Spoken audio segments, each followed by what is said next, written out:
Balik lagi ke Nontoku episode. Beberapa minggu kemarin, kita sudah membahas soal sinetron superhero 90-an yang penuh kenangan. Walaupun kebanyakan dari mereka menggunakan special effect yang cenderung murah dan juga kostum ala kadarnya. Tapi semua itu terjadi di era televisi yang masih sangat kreatif dan juga teknologi perfilman yang belum semaju saat ini. Jadi masih bisa sangat dimaklumi. Berbeda lagi dengan yang berikut ini, sebab superhero sinetron berikut disiarkan pada era yang lebih modern, yang seharusnya bisa menyuguhkan hal yang lebih baik dari sebelumnya. Tapi kenyataannya, sinetron superhero berikut hanyalah cara culas para production house hanya untuk mendongkrak rating penonton, sehingga kualitasnya jauh dari kata layak ditonton. Bahkan tidak satupun orang yang ingin mengenangnya. Mau tahu apa saja? Berikut kita simak 7 sinetron superhero Indonesia paling memalukan versi Tokopedia Indonesia.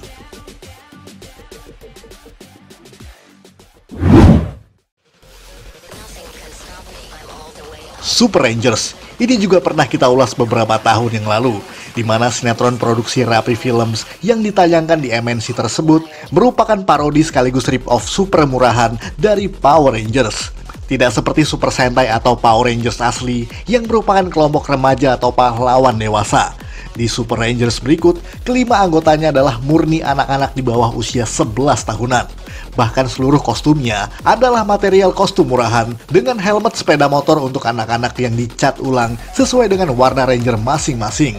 Dan meskipun diproduksi pada sekitar tahun 2007 atau 2008-an, special effect, green screen, dan hal-hal lainnya masih seperti teknologi 90-an yang saat itu tentu saja sudah sangat ketinggalan zaman.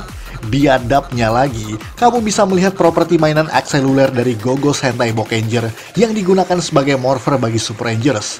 Bahkan ada Lord Z versi low budget yang menjadi salah satu petinggi musuh mereka. Ya oke, namanya juga parodi, tapi parodi harusnya lucu, bukan konyol. Bahkan Mighty Morphin Power Rangers yang asli jauh lebih lucu dari parodi yang satu ini. Membuat serial ini ditertawakan bukan karena komedinya, tapi karena kenyataan bahwa ada sinetron superhero anak-anak yang pernah dibuat sekonyol seperti ini.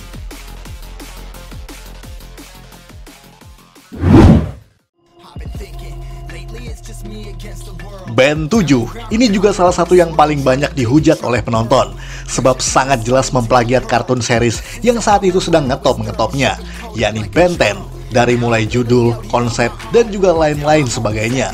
Bedanya, jika Ben Tennyson adalah anak yang mampu berubah menjadi 10 wujud alien, Ben versi Indonesia ini hanya punya 7 wujud monster saja. Pelit amat sih lo. Entah karena ingin menghindari copyright, atau karena malas membuat 10 form, makanya mereka kurangi menjadi 7 saja. Dan sama seperti Super Rangers, Ben 7 juga merupakan produksi Rapi Films pada tahun 2009 dan ditayangkan di MNC TV yang saat itu masih bernama TPI. Dan tentu saja masih serupa dengan Super Rangers yang formatnya adalah sinetron komedi murahan dengan dibintangi oleh sejumlah pesinetron serta komedian yang saat itu sedang naik daun. Jadi jelaskan, tujuan mereka cuma sekedar lucu-lucuan semata dengan memanfaatkan exposure yang ada. Sayangnya, konsep ini terlalu jelas menjiplak karya original Ben 10 yang saat itu juga lagi terkenal-terkenalnya di televisi. Jadi hasilnya, penonton kalangan tertentu tidak bisa ditipu dengan kehadiran sinetron ini. Apalagi special effect, kostum, dan juga akting para pemainnya yang benar-benar jauh di bawah standar, membuat Ben 7 menjadi salah satu kenangan buruk televisi Indonesia.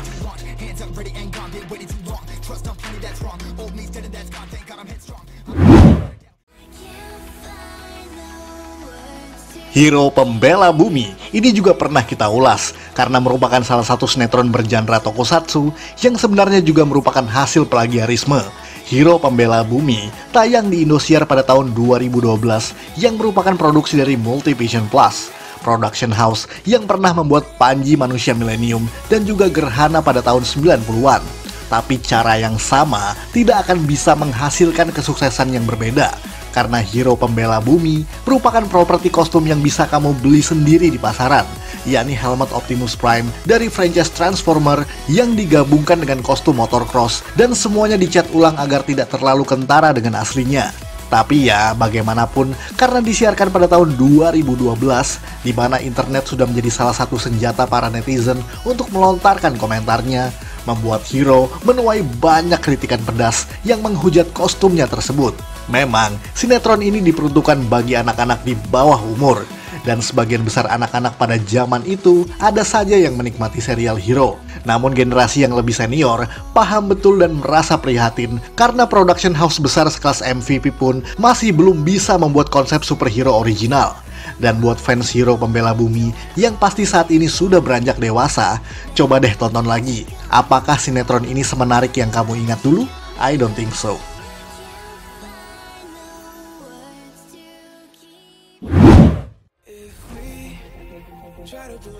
Manohara Supergirl. Sebelum Hiro, bahkan ada superhero wanita dalam format sinetron yang pernah tayang pada 2011, yakni Supergirl. Tapi jangan berharap banyak, karena Supergirl ini bukan Superman versi wanita seperti yang ada pada DC Comics, melainkan pahlawan lokal berkostum merah yang diperankan oleh Manohara Odelia Pinot, seorang model yang saat itu sedang naik daun karena suatu kasus. Anyway, Supergirl diproduksi oleh Soraya Entertainment Film dan disiarkan di MNC TV, sebelum kemudian pindah ke SCTV di pertengahan season. Dan karena memanfaatkan exposure Manohara yang sedang ngetop-ngetopnya, makanya ia dijadikan bintang utama. Tapi seperti superhero ala 90-an dulu, teknologi perfilmannya bahkan masih sama dan terkesan sangat ketinggalan zaman. Yang lebih memprihatinkan lagi, Supergirl di sini justru berkostum ketat berwarna merah yang sebenarnya adalah rip-off dari kostum Spider-Woman dari Marvel Comics. Jadi sudah ada dua hal yang diplagiat di sini. Yang pertama judul dan yang kedua adalah kostum. Dan tipikal sinetron-sinetron pada umumnya tidak ada yang menarik dari serial ini. Hanya sebuah momentum bagi media televisi untuk memanfaatkan popularitas Manohara seperti yang tadi kita sebutkan.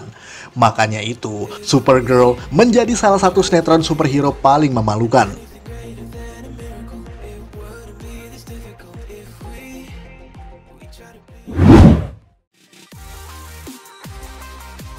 Superboy. Bahkan di tahun 2010, sebelum Manohara Supergirl, ada superhero lain yang juga mengambil judul dari pahlawan DC Comics, yakni Superboy. Sinetron ini diproduksi oleh Soraya Entertainment Film sama seperti Supergirl tadi, dan ditayangkan di Indosiar sebanyak 50 episode, walaupun sempat ditayangkan ulang di Antv beberapa tahun setelahnya. Dibintangi oleh Hengky Kurniawan sebagai Boy dengan alter egonya yakni Superboy, pahlawan dengan kecepatan tinggi seperti The Flash, tapi juga punya kekuatan yang bisa memanipulasi alam seperti menembakkan listrik dan menjadikan tubuhnya seperti magnet. Asik kan? Ya enggak lah. Karena bagaimanapun banyak hal yang sangat cheesy dalam sinetron yang satu ini. Sebab kostum Superboy yang cuma setelan jas biasa dengan topeng hitam pada bagian matanya, yang tentu saja lebih mirip seperti Green Hornet daripada Superboy aslinya. Inti ceritanya juga lebih ke arah drama percintaan konyol daripada serial action. Jadi, orientasinya juga sama seperti sinetron pada umumnya. Jadi Superboy hanyalah serial dalam rangka persaingan rating semata.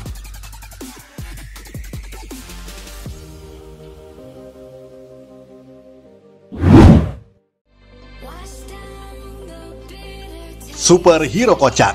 Ini juga termasuk yang pernah kita ulas, di mana sinetron ini adalah parodi dari berbagai superhero kenamaan, namun dibalut dengan nuansa komedi ala sitkom atau sketsa lawak khas Indonesia. Disiarkan di Global TV pada tahun 2010-an ke atas dengan dibintangi oleh sejumlah aktor serta pelawak tanah air seperti Ferry Mariadi, Hendrik Beta, Idan Separo, dan masih banyak yang lainnya. Superhero kocak pada dasarnya memanfaatkan euforia film-film Marvel Cinematic Universe yang saat itu lagi gencar-gencarnya. Bahkan tidak hanya Marvel atau DC Hero yang jadi sasaran parodi mereka, melainkan juga superhero lain seperti Satria Baja Hitam, Naruto, Robocop, Power Rangers, dan juga masih banyak lagi. Bahkan non-hero media seperti Mortal Kombat juga masuk di sini. Ya namanya juga parodi, artinya sebebas-bebas mereka aja lah.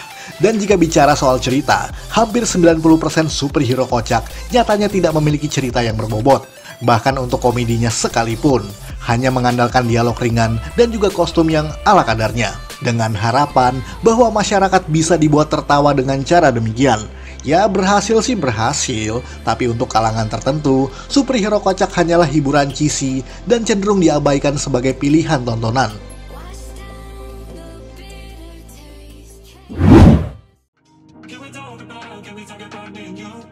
Super Dede. Dan yang terakhir ini adalah sinetron pada tahun 2015 yang merupakan produksi dari MNC Picture dan disiarkan di MNC TV. Dengan judul Super Dede, sinetron komedi ini adalah parodi dari sejumlah superhero kenamaan yang juga memanfaatkan popularitas sang komedian muda bernama Dede Sunandar. Selain itu, Super Dede juga dibintangi oleh sejumlah aktor dan aktris lainnya seperti Virnie Ismail, Adinda Thomas, Rizky Febian, dan juga masih banyak yang lainnya. Super Dede juga sebenarnya adalah parodi asal-asalan dari The Flash yang sempat populer di Netflix pada tahun yang nyaris bersamaan. Makanya, Dede Sunandar dikisahkan mendapatkan kekuatan sesaat setelah ia tersambar petir. Dan tidak hanya berlari secepat The Flash, bahkan ada kekuatan lain seperti mampu mengelastiskan tubuhnya seperti Mr. Fantastic, serta mampu melompat tinggi layaknya Spider-Man. Karena konsepnya parodi, kostum Super Dede tidak dibuat seperti kostum hero yang elegan, melainkan hanya menggunakan sarung dan juga kantong kresek sebagai bagian dari topengnya. Kocak sih, namanya juga parodi. Tapi sayangnya, Super Dede cenderung tidak dikonsepkan secara serius sekalipun berformat komedi. Makanya, cerita episodenya cenderung random dan tidak berisi sama sekali.